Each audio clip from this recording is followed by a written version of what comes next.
The biggest concern for coaches playing on this field is the turf. It's made with black pieces of rubber and it gets hotter than a natural field. It's gas stove to heat their home. He says it could be deadly because of the carbon monoxide that it gives off. Instead, you should invest in a space heater, and even these come with safety guidelines. There's only 25 of these choppers that service the entire world. Right now, there's 6 fighting fires in North America. Police say this house is actually within a drug-free zone because it's within 1,000 feet of this church, which means federal charges could be filed. It doesn't matter if it's a call or text. The time it takes for you to respond is enough distraction to cause an accident that could endanger other people and their families as well as your own.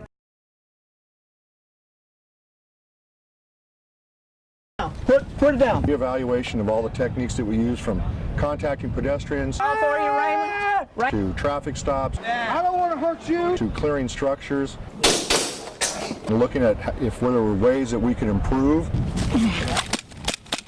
If you've got the training on the front end, your decision-making processes are better on the back end during critical stress.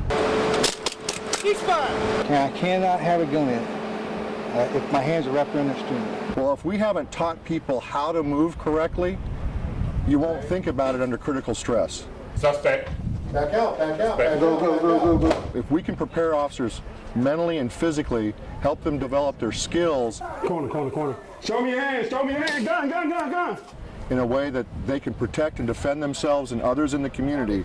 Nothing in it. Everybody wins. Ceasefire! We provide emergency communications. We're like the last resort if all else fails. Sugar, Victor.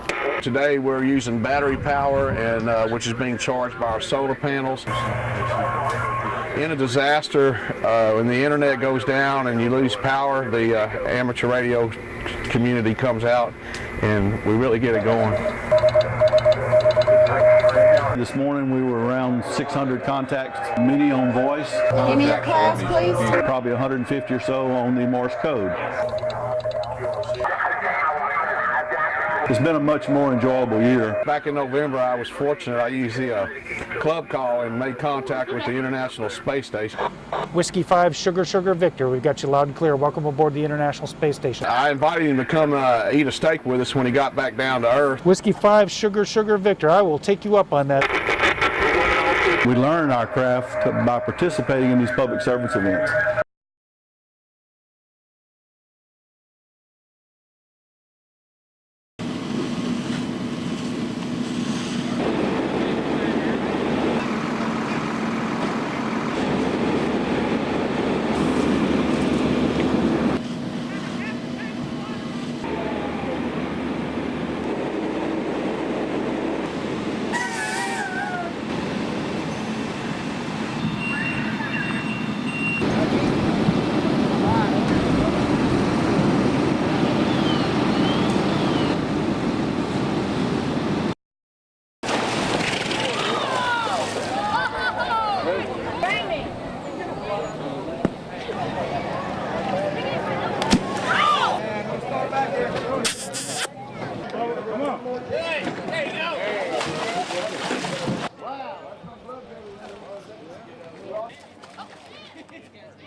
Right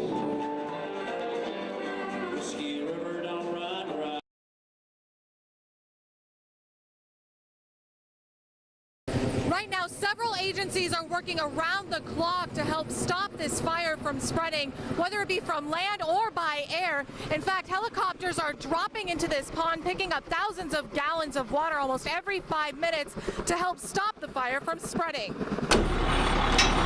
People with the Texas Forest Service dozed containment lines throughout the morning, while volunteer firefighters across southeast Texas hosed down hotspots. Coons Volunteer Fire Chief Jeff Lacombe says the drought has made it especially hard on all fire departments. Don't look like we're getting no rain here anytime soon. So, and we hadn't got to our hot months yet, and that's usually when our active season starts, is August, September.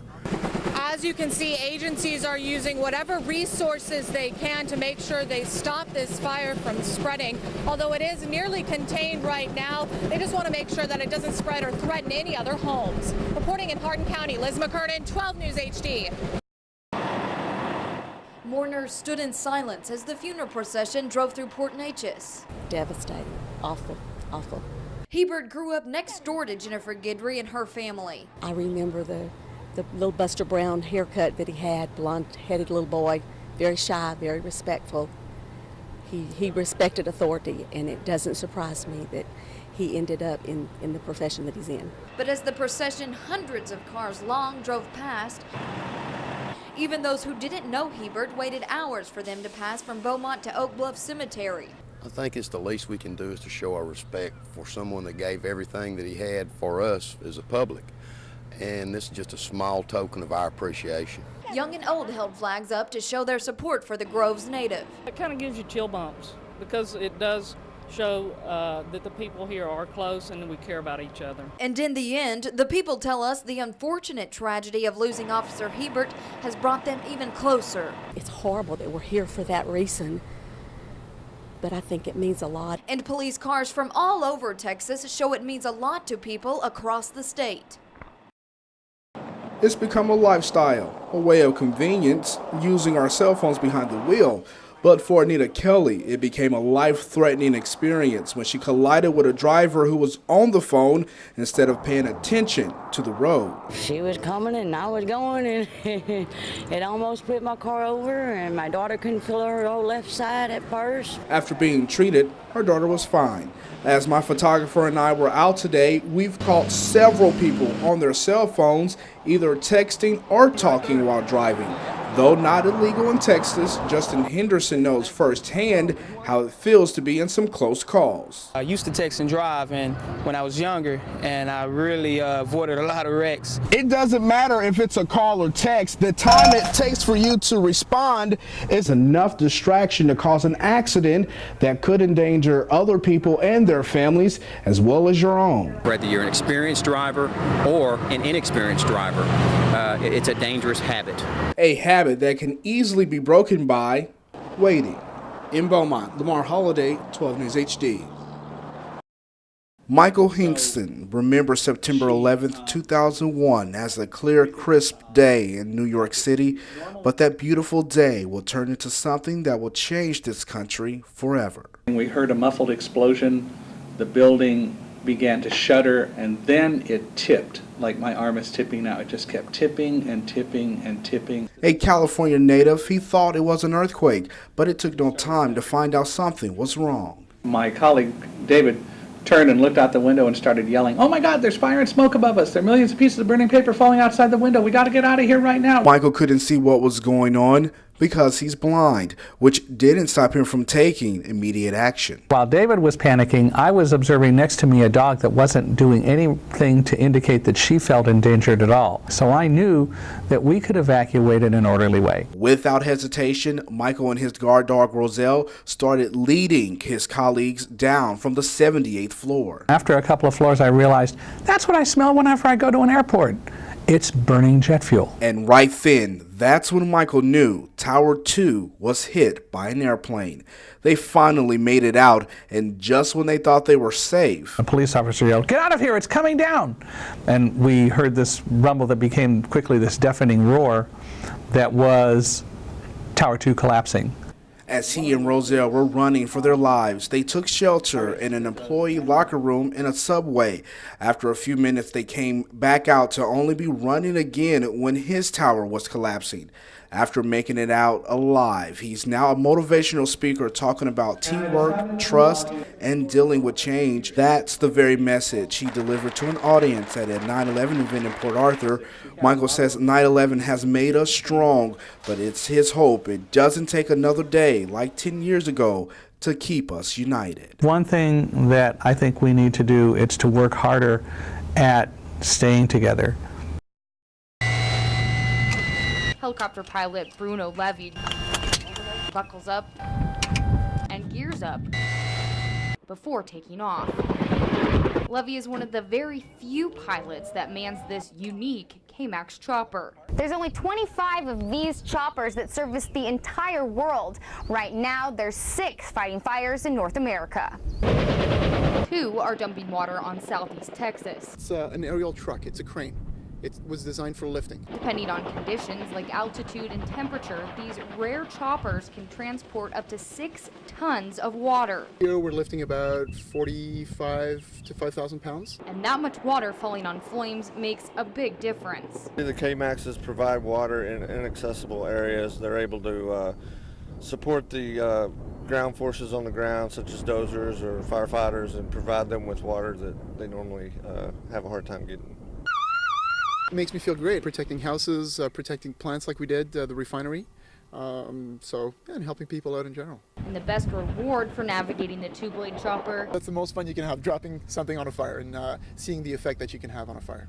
Fry says they are thankful for that effect. It could be the difference of getting water within 15 minutes as opposed to 3 hours. And as quickly as wildfire spreads, every minute counts. In Hardin County, Molly O'Brien, 12 News HD. Revving up their bikes, over 100 people rode to remember. It was the right thing to do. It was part of the 9/11 Ride to Remember. Just to honor the people that perished during the 9/11 incident, the people in Washington and New York and even in Pennsylvania. The day started with a memorial ceremony that led into a biker rally around the Golden Triangle. The bikers stopped at 5 9/11 memorial sites, the first in Terrell Park. These twin tower replicas and this soil contain dirt and ash from Ground Zero. This day should be remembered every year. Each part of the monument represents how America triumphed even after tragedy. I came out to show respect for the fallen heroes and let them know that they're not forgotten. Next stop was at Fire Station Number 1 in Port Arthur. The station houses a memorial dedicated to the first responders who died while saving others. While paying their respects and riding to remember, it's clear Southeast Texans will never forget. In Beaumont, Molly O'Brien, 12 News HD. This is how several fire departments in Hardin County are spending their Memorial Day weekend. Very dry. Silsbee Assistant Fire Chief Jay Hinkey says these flames broke out in a 2-acre fire near Village Creek State Park. Representatives with the Texas Forest Service say it was caused by a campfire. A lot of weekend guests to the Village Creek, a lot of partiers, people picnicking up on the creek. Morgan Taylor says he was celebrating the holiday and was caught off guard by the fire. So walking back to my vehicle and got stopped by a little forest fire, so we had to call Coons Fire Department and get it put out real quick before anybody got hurt. Hinkey says over the holiday, just use common sense. If they want to do a little barbecuing, they don't need to have burnable vegetation anywhere close by. And help keep everyone safe. Just be safe. Make it a good time for everybody. It's a good holiday.